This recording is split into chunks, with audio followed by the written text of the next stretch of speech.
Where are all my young theologians at? Good morning, everyone! It's so good to see you this morning. I have a wonderful story to tell. A long time ago, when I was a kid, I had a younger cousin and we loved to mess with him. One of the things that we used to do to our cousin when he was learning his colors, we would say to him, "Hey, do you know what this color is?" And he would say, "Red." "No, silly, this is purple." And we would plant a small seed of doubt in his mind. I could have sworn it was red. And it was mean, don't do it. But the point is, all of us are gonna grow up and have doubts along the way. Sometimes we've grown up thinking one thing is true, but it turns out that maybe it wasn't. Like the times when my grandma said she was resting her eyes every time we watched a movie together. Or when my dad said it would be fun to learn how to mow the lawn. Or when Spot went to go live at the farm.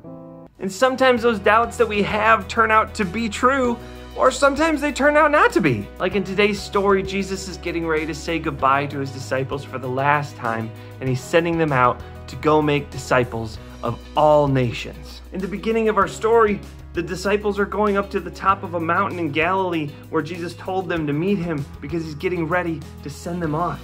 And it starts off with the disciples going up to find Jesus. They found him, they worshiped him, and then it says, but some still had their doubts.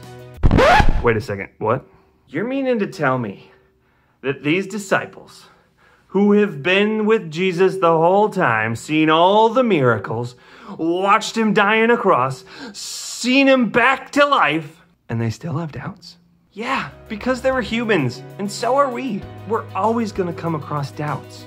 But when we do, we gotta figure them out. We can't just sit in our doubts. We gotta ask people that we trust, our parents, our teachers, our church leaders. But most importantly, we can lean on Jesus. Because at the end of the story, Jesus' final words to his disciples as they're going off, even with some doubts, he says, "You can be sure that I'm always with you to the very end." We can ask all the people around us that we love and trust to help us through the doubts that we have.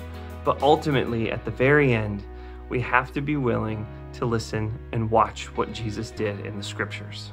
The Bible says that Jesus is our cornerstone and that all of our faith and ways of life stem from Jesus's life and teachings. And so today in our culture and our news, we're seeing doubts still flooding in. Some people are still living with the assumption that racism has been gone for years, but unfortunately it's making itself prevalent. And so as we look around to those who we love and trust to help teach us and guide us through this life, we also must rely on what Jesus' life taught.